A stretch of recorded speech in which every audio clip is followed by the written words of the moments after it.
It's David from Site3D here, and I'm going to quickly show you the foul calculations report in Site3D. I have a foul network here that's been pre-designed. It has the units already assigned into it, so I can go to the drainage tools and go to conduit properties on the foul system and click each one, and we can see that we have the number of contributing units already set in. What I want to do is find out whether this network achieves the self-cleansing velocity. To do this, we're going to go to the drainage analysis toolbar and we're going to click on the Create Foul Calculations Report button.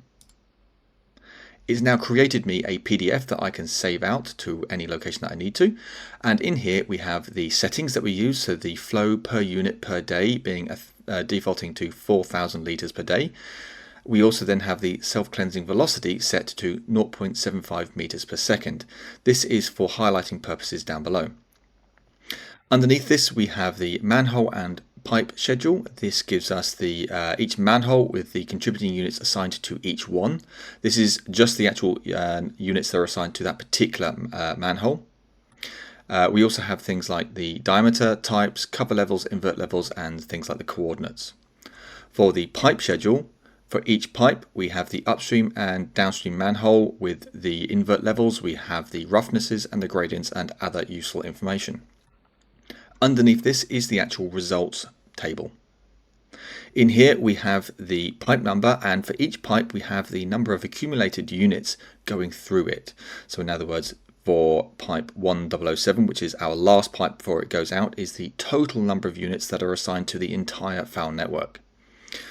To the right of this we can see we have our flow capacity, and this tells us how much flow each pipe can take. And we also then have the velocity at capacity in meters per second. If this achieves self-cleansing velocity, it will be in black. If it doesn't, it'll be in red. So this here we can see we have pipe 4 being at 0.71 meters per second, which is lower than the 0.75 self-cleansing velocity that we set at the top. What we want to do here is we probably want to rerun our network with a slightly different grade on this particular conduit to allow the velocity to increase.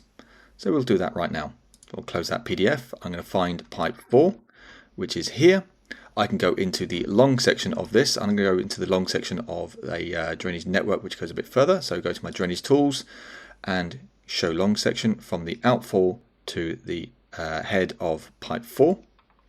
And here we have our particular long section, and we can see that this one is quite flat and quite small. We may want to steepen it slightly, so we can do this in multiple ways, but the easiest way in this case is just to move the invert, and I can go into here and drop this down, and that's it. All I need to do now is rerun my calculations, go back to my drainage analysis tool, create foul calculation report, and there we go. We've rerun this.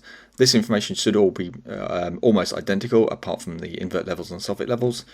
And then we can go into here and we can now see that pipe 4 is at self-cleansing velocity. We have a velocity of 1.14 meters per second, so that now achieves what we wanted to. Thanks for watching.